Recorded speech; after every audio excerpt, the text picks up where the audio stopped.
Now, over the past few months, I've been watching an anime over on Patreon called I'm in Love with the Villainess, and it's actually a pretty unique premise, all things considered. Often with these Villainess shows, you start them off and you feel like, okay, it's a little much the same, and then it takes a couple episodes before they find their footing. Not with this one. The main gimmick of this show is how the main character, Rei, obviously ends up in this Villainess Otome game she loves. Dies from, I think it's like overworking, something like that, and ultimately she ends up in her favorite game. But rather than pursuing all of the hot male characters or trying to avoid death flags, you know, the typical thing you'd have in a Villainess show, instead you have her right here. This is Claire, the Villainess of the game. The bitch. Really. I mean, that's how she's supposed to be, the one you're supposed to fear, the one who causes you anxiety. And what does Rei do instead? I love you, Claire.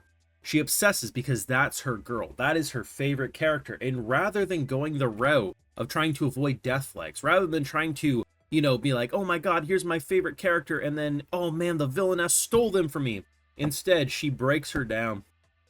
She says, I love you, Claire. I absolutely love you so much that no matter what you do or say, it brings me joy. She's a bit of a pervert when you think about it, but it's so fucking wholesome, and the character development is actually fantastic. This is one of those Villainess shows where, at the end of the day, you don't quite know where it's gonna go by the end. You think you kinda do. I'm waiting for, like, the first half of this show, waiting for, like, the main gimmicks to pop up, and they never really do. And that's mainly because Rei is a very hard character to read.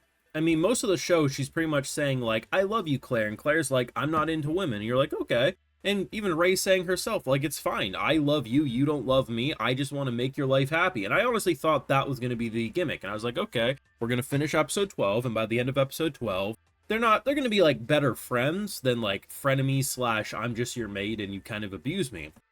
But where they ultimately take this whole dynamic is so fresh and exciting that it's easy for me to say this is absolutely one of the best Villainess shows that have come out. Mainly because you have a complete character arc for both Rei and Claire by the end of the first season. I'm not saying there isn't more story to tell, they definitely set up more, but if you leave the first season feeling like it's unsatisfying, as if we never got more, it doesn't feel like it has an ending, you're actually kidding yourself. Now, jumping into some spoilers with the ending. Ultimately, I mean, like with many Villainess anime, you know, there's usually a death that you're trying to avoid. Now, the show doesn't really focus on it too much outside the beginning and the end. But if we ever got a season 2, we're still trying to prevent Claire's eventual execution because she is the Villainess, even though we've massively changed her. So, of course, you have the political climate that could eventually bite them in the ass, on top of the fact that you kind of end up in an Angel Next Door spoils me rotten situation, where once you get into a season 2, well, they're already in a relationship. You heard me. Because the whole time with this show is you're watching her say, I love you, Claire, and she gets frustrated and pissed off, and, you know, there's like little elements that you think, okay, she kind of likes it, but yeah, she's not into Rei the same way Rei's into Claire. But then by the end, they're pretty much engaged. Like, she's out here saying, I love you, and rather than beating her over the head, being like, I hate when you embarrass me in public, she just blushes. She's like, ooh, ooh, not in public, Rei.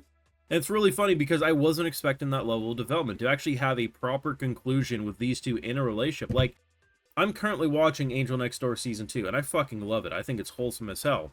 But it's one of those things where it's like, okay, if you never had that Season 2, would you feel like it was unsatisfying? No, because by the end of the first season, you end up with that satisfying, you know, outcome. This was definitely unexpected, because honestly, it wasn't until the last few episodes that this was even a possibility, because most of the show, there's even an episode, it's one of the best Villainess episodes I've ever seen, where they actually talk about sexuality and the concept of, you know, this world very much discriminates against lesbians or anyone who isn't a heterosexual couple. So, like, Rei was okay with, like, pushing those feelings aside. She's okay being bullied because she loves Claire so much. She just doesn't want to cause issues for Claire. And the whole point of their character arc is to get them both to admit to their feelings, because at the end of the day, while Claire initially didn't have interest in Rei, over the course of a season, seeing someone so devoted for you and showing you nothing but love and kindness, it's a complete night and day difference than the traditional relationships that she is used to being surrounded by, right? And that's what's like so great about this show, is that it on paper functions like things we've seen before, the kind of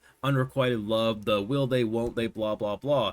But they really just made a very interesting romance with a kind of villainess skin. Now, if we were to get into a season 2, I'm sure the more villainous nature of the show in terms of the political, like trying to avoid death flags, would become more relevant. But at the end of the day, I thought they did a very good job at just making me be like, oh, this is a very funny show. There's a lot of ridiculous humor. There's a lot of characters that just say the most outlandish things. But not in a slapstick comedy we're trying to be the goofiest show ever. The characters are just naturally funny. And one of the best praises I can actually give is the fact that what should have been the main love interest in foils for Ray and Claire's dynamic ended up just kind of being normal people who were very enjoyable. See, these are the three, like, male love interests, right? And the one on the right here, Mr. Silverhair here, right? That is who Claire initially was in love with. And the whole time, you're probably thinking, like me watching the show, oh, what's going to end up happening is Ray will just supporting Claire getting with him, and then probably something will happen where it doesn't work out, but she'll hook them up. And she kind of does that, but they never really do anything. Like, they kind of have a couple of date-ish moments, but in general, these three just exist being normal people. The one in the middle pretty much is like the #1 fanboy and just loves and supports Ray so much because he thinks she's a fucking badass.